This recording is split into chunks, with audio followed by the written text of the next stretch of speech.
Greetings, my friends. Welcome to the Grit and Equity Talks podcast with Dr. India White. I'm so thrilled to be here with you this evening. I hope that you're having a wonderful week. I hope that you are preparing for what's to come in the new year. And with that said, I want to first introduce myself to you and then I'll go into some announcements for you. So, my name is Dr. India White. I am a national education consultant. I am a co author with Big Ideas Learning, National Geographic Learning, Cengage Learning. I am also a keynote speaker, TEDx speaker, and my entire purpose is to help principals and teachers with closing the achievement gap and to really focus on the two topics of grit, cultivating grit in students and teachers, and also implementing equitable math practices. So, this is a time for you to enjoy really unfolding some facts about grit or equity, depending on what we talk about each night. And so it is my hope that with this podcast, you're going to learn everything you need to know about grit and everything you need to know about implementing equitable math practices. Because both topics are so rich in content, I will do my best to stick to one at a time and we'll bounce back and forth. And who knows, we'll have some awesome guests on the show as well. So, with that said, a little bit about the Grit and Equity Talks podcast is that this podcast, it will be streamed on Thursdays at 7 p.m. Eastern Standard Time. So look out for that because they're super excited to have this going for you. Also, if you're wanting to connect with me via social media, I'm going to share my social media information for you. My Facebook is Miss India White. LinkedIn is The India White. My Twitter is Indie Speak and Teach. If you're wanting some books for Big Ideas Learning, National Geographic Learning, then you can Twitter me at IWhiteBIL. Instagram, my Instagram account is Indie238, and my YouTube channel is India White123. And my TikTok is Dr. India White. So, also, if you're wanting to be featured on the Grit and Equity Talk show, something is, really, important that you want to announce to the audience of teachers and leaders here today, or, you're wanting to share, a story about how you've had success on implementing grit or implementing equitable practices, please don't hesitate to reach out to me at india.white.123@gmail.com. I'm also available for various consultations that you might need if you're doing some district projects or some school-wide projects and you might want me to come in and to either speak or provide other type of professional development services. I am here for you. Now, today I want to also remind you that my website has been undergoing some really awesome changes and I've got some really good deals on there for you. So please check out my website when you get a chance at www.india-white.com. There are books on there. There's a blog. So if you are, leading a PLC or you're leading a faculty meeting and you wanting some great content to present, I have a blog where I talk about various educational issues that you can share with your faculty. So there's that. Now let's get to it. Let's talk about grit today. I am super excited. Now, just to kind of give you a rundown, grit is when you have the passion and the perseverance to obtain long term goals. And the reason why I got so passionate about grit is because I once was that underserved student that really didn't have much hope when it came down to what I would become. I went from a homeless shelter into a college dorm overnight because I had a wonderful team of people and I had prayers, but I also had grit. And that grit was cultivated by the help of my tribe or my inner circle, my teachers, my principals, and my friends. And so I'm going to talk today with you guys about grit and how can we effectively cultivate grit in underserved students. So today we're going to look at 8 tips on how we can cultivate grit in underserved students. So as we're talking about this, I want you to first think about your specific situation that you've got going on, whether it's at your school or on in your classroom or just around the community. And are students not motivated? Some people, they think grit is really only tied to maybe working out or maybe a pot of grits that you cook in the morning for breakfast. But no, grit is when you have the passion, the perseverance to obtain long-term goals, like Dr. Angela Doug has taught us. And if you don't have her book, I highly recommend that you get her book on grit. Um, but one thing about grit is the biggest part about grit is really resilience, and it's growing and building resilience in students. And so, in order to do that, you have to understand what is resilience. You have to understand how to overcome a low motivation and how to help students. So, with that said, we're going to talk about these things. So, first things first, I want to talk about these 8 tips for cultivating grit in underserved students.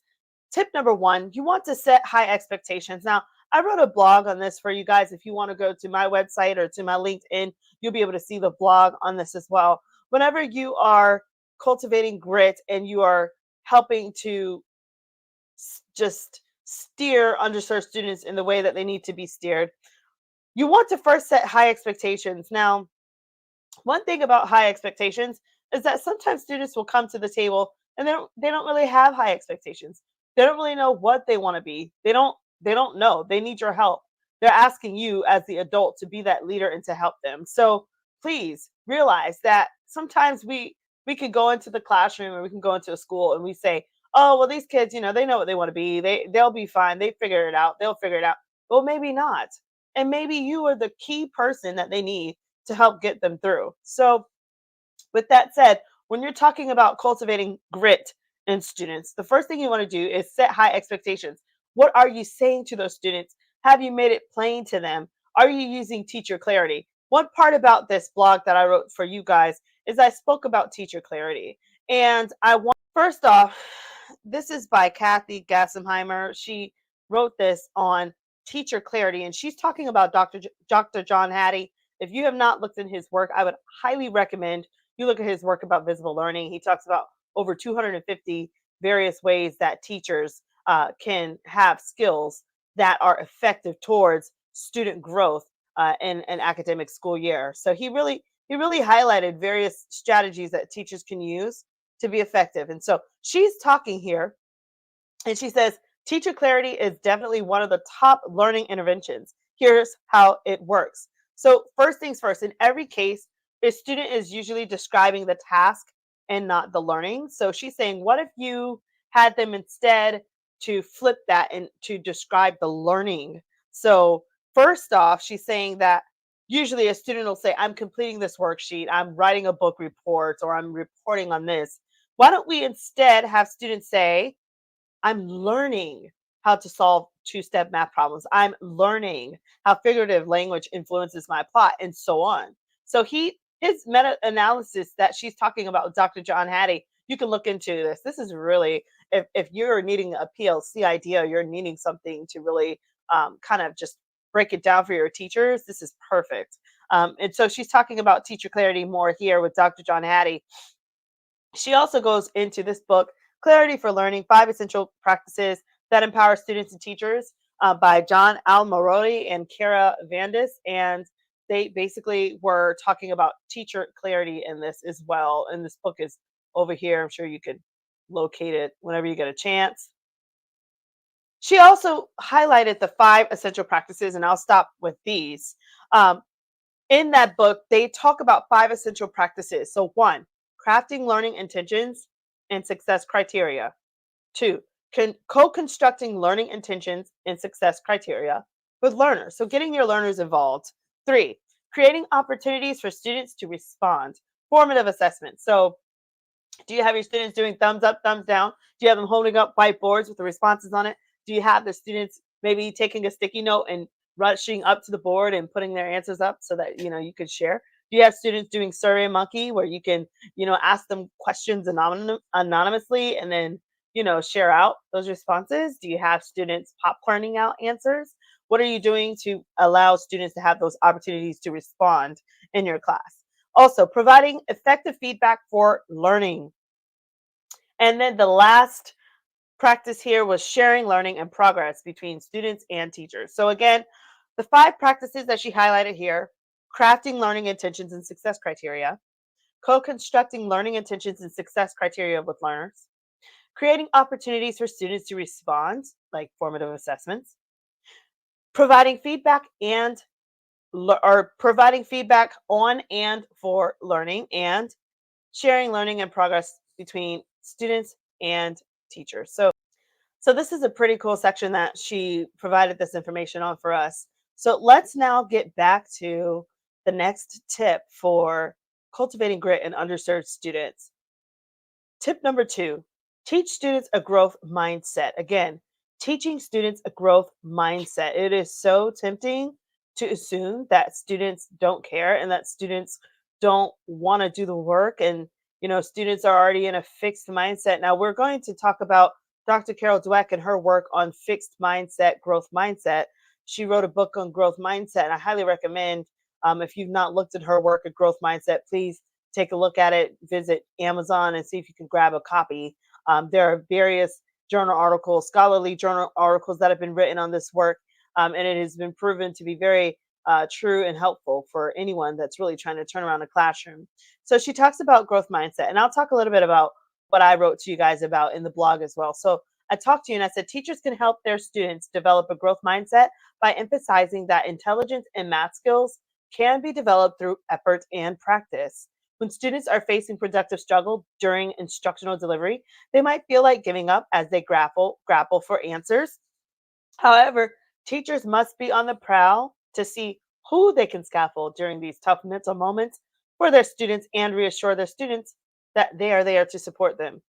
I like this part where the researchers in a particular article, they said that growth mindset should be viewed as an academic mindset. Again, growth mindset should be viewed as an academic mindset.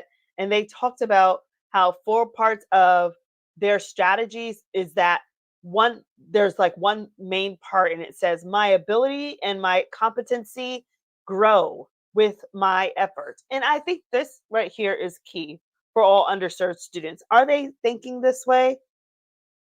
If not, what can we do to tailor the conversations to get them to start thinking this way?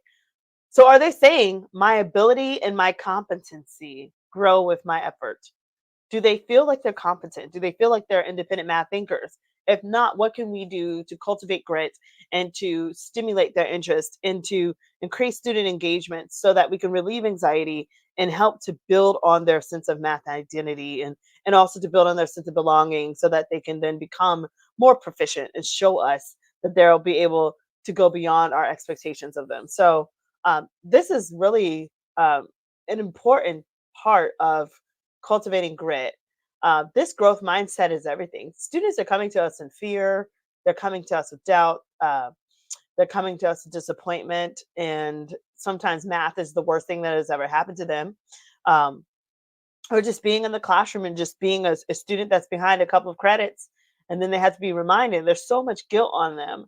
So, how can we start going into our classrooms and into our school buildings with the forward mindset of I'm going to build growth mindset for our students and help them to view it as an academic mindset. Like this is the way of work. This is the way we talk. This is our constant expectations. So this is definitely an area of focus for all leaders. Tip number three, provide a supportive classroom environment. What does that look like? And I love walking into classrooms where it's almost seamless. You walk in, students are, they're owning the conversation. Teachers are facilitating the meeting, right? Students are going up to the board. Students are working in groups, pairs. Students are, using manipulatives. They're doing whatever it takes to get the learning across. And there's a lot of peer-to-peer support. And there aren't these distractions. Students aren't on their phones. Students aren't trying to get out of class because there is a healthy environment for learning for your students. And I love walking into classes like that, observing classes like that, because the teacher is doing something right. That teacher has built relationships. That teacher has implemented procedures for students that are easy to understand, that students have bought into, and it's working. And so, how can we provide a supportive classroom environment? I do write about this in my blog for you guys as well. And I'll share it with you in case you didn't get a chance to see the blog. It's okay. We're going to look at it together. So, whenever you are providing a supportive environment, you want to create safe and supportive classroom environment where a student feels comfortable taking risks and making mistakes. So, just like, when we're going to purchase a vehicle, we're looking for the safety measures. We're looking to see, are we comfortable and are we safe? And I think every classroom needs to have that, where students feel emotionally safe, physically safe, mentally safe. They feel like they belong and they're comfortable. They're comfortable with sharing thoughts. They know that there is an environment that has been built that if they take a risk and they make a mistake, they say the wrong answer, they computed something wrong, the process was wrong, that they're not going to be shamed or humiliated or insulted and feeling like a failure in front of all their peers. Because right now, in the education space, that social environment is everything.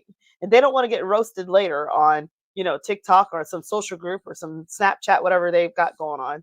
So those are some things to consider.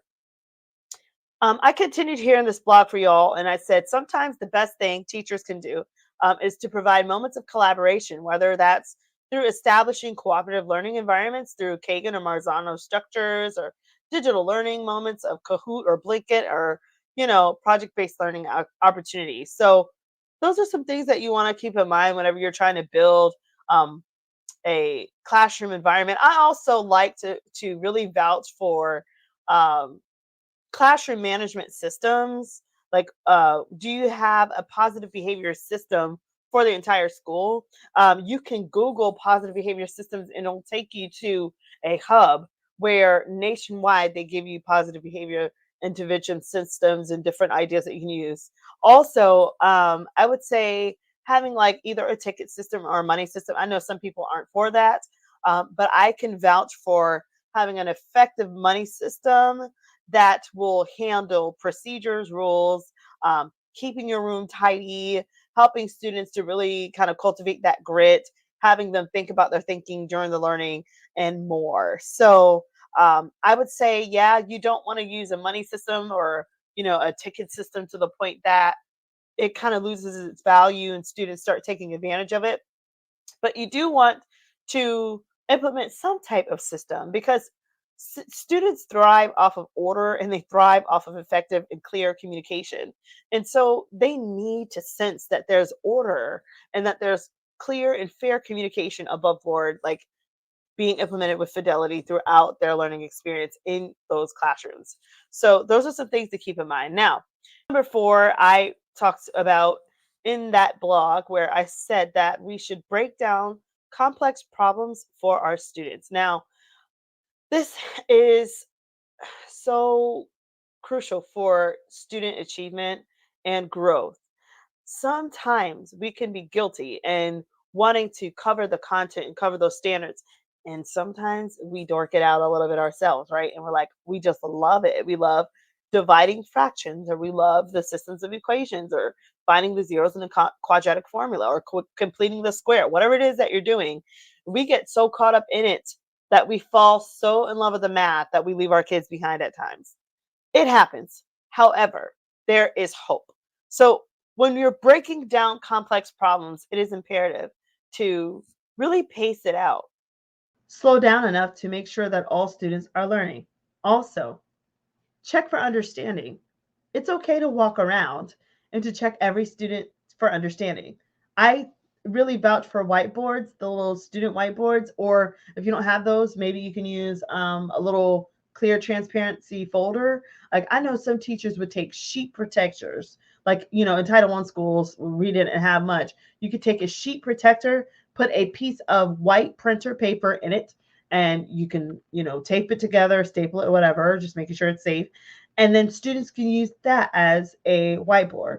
Um, anyway, whatever your tool is, having something where the students can show you as you're walking around their thoughts. If you have a math journal, whatever it is that you're deciding to use for students. If the students are using Desmos or a digital platform, that's fine. But having them to show you and elaborate on their work right there for you, so that you know that they're really, aiming for and obtaining proficiency as they're going over those problems with you in the math class. So those are some things that you want to do when you are checking for proficiency and you're breaking down complex problems. I went on to write for you guys about this a little bit more, and I was saying, um, whenever you are breaking down complex problems, to remember, yes, math is intimidating for some students. Okay, so sometimes a lack of relevance can impact how your students interpret math, and it can cause gaps in the comprehension. So because of that, it's imperative that you, as an educator or a school leader, do what you can to implement equitable math practices to ensure that all students are understanding these concepts that are being taught, and that they have the tools that they need to grow in proficiency and to excel academically, so that you can build their math confidence and their math identity and develop problem solving skills for them as well. Because at the end of the day, what we want is we want to make sure that not only are our students showing us proficiency, but that they also become problem solvers, because they're going to be able to use those problem solving traits when they are in the real world, working as successful citizens in society. So, with that said, this leads us now, when we're talking about cultivating grit in underserved students, celebrating effort and progress. Listen, I cannot stress enough how imperative it is for us to build students that are underserved, students that are going through, students that are labeled at risk, students that are homeless, students that are, maybe they are in a single parent home, maybe they are dealing with, maybe they are, first generation student, and these students don't necessarily always have someone in their corner that's rooting for them and cheering them on and telling them that you can do it, and I did it, and maybe they don't have that. Maybe they don't have someone that's wanting them to be successful at home. Maybe a parent or guardian is not as supportive when it comes down to the academics, and than they are of them going out and either getting a job or doing something else. So keeping this in mind, it is everything to certain students, in particular underserved students, to have their efforts and their progress celebrated. And when you're doing this, it is imperative that we provide specific feedback. So I like how you factored on problem 4. I like your reasoning on problem 6. Hey, can you share this for the class? Or do you mind if I show this off to your classmates? And really highlighting their success and letting them know that you are a cheerleader for them. Another thing that you want to do, is to let them know how they're doing, compared to how they started at the beginning of the school year, and where they are in the trajectory towards proficiency in academic achievement in your class, and where they're heading towards the end of the year. So this is critical that we do what we can to celebrate each learner, and their progress. There is nothing wrong with lifting up a student and making them feel like gold. Um, when you look back on your own, achievements and in your own experiences in the classroom, I'm sure you had a favorite teacher, and maybe that favorite teacher was one that sang your praises. Maybe they were the one that, really, when you didn't do as well as you thought, they always had a way to help you bounce back through, celebrating your efforts and not focusing on so much the failure or what you did wrong, but on how they know that you could have bounced back, and they saw, the greatness in you, and here you are today. So how much more can you now pay it forward and do the same for your students? And so I hope that you're able to find opportunities to do that for your students. Now, tip number 6, provide targeted support during productive struggle. Productive struggle is definitely a goal that all teachers and leaders should have when it comes down to cultivating grit in students, because when the student has that productive struggle moment going on, that passion is there, and they're wanting to strive towards proficiency. That is a miracle. That is what you've been wanting. And then that metacognition starts happening, and then the light bulb starts going off. I love it when students are, working on a particular math problem, and then, they're struggling a little bit, and then you're like, okay, I'm going to come back in a couple minutes and check on you. And then it's like before you even get to them, you hear that, oh, or I got it, or, like, oh, that makes sense now. Like the light bulbs go off. That's like everything. That's what we want, right? We don't want to go day in and day out and students are confused and students check in, check out, because at the end of the day, even put yourself in that situation. How many times are you going to continue going to a class or doing something and it just never makes sense? It doesn't click, right? How frustrating is that? How, much anxiety would you feel in a situation like that? And then imagine our students and how much they feel the same way. So what can we do to make sure that we can provide targeted support during productive struggle, making sure that we're maybe modeling a particular problem, or when you're in a situation of productive struggle and the students start getting a couple of problems, maybe you can model those problems and then create your own problems during this instructional delivery, during this practice, this in class practice, where you provide them another 3 or 4 problems that you've made up. That's not in the textbook, that's not on the worksheet or whatever. That you're just really breaking down these concepts and making sure that your students are understanding them. Because when you do this, this is what's really going to help to strengthen students during productive struggle. Now, that leads us to our next point, tip number 7, where we're going to foster a sense of purpose in students. And so I spoke a little bit about fostering a sense of purpose in students. And one thing I wanted to highlight here is that when you foster a sense of purpose, like in a math classroom, you're connecting their math learning to a real world situation. You're making it relevant for them. Why? Because students always ask that question, when am I going to ever use this? Right. And whenever you have a situation like that where students are asking, when am I ever going to use this? This means there's a disconnect. So it's imperative that you do what you can to connect those real world concepts to real world, to, or, to the math strategy. So for instance, if the students are learning about quadratic formulas, you can then tie that into like taking a trip to Busch Gardens and tying that into them having a career as an engineer, and ask them, hey, do you like that? How would it feel if you were actually building those bridges, or do you like skyscrapers? Well, I know you like dealing with these different types of functions and all these different parent functions. How would you like to be a part of a huge skyscraper, opportunity? Or what equations do you think would go into building a rocket? Or, like there's so many ways that you can make learning relevant for students.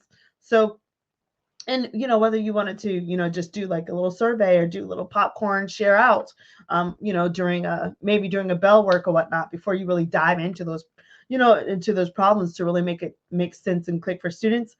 That's a great way to kind of keep everything relevant and keep your students really passionate and engaged and build their grit towards the math content.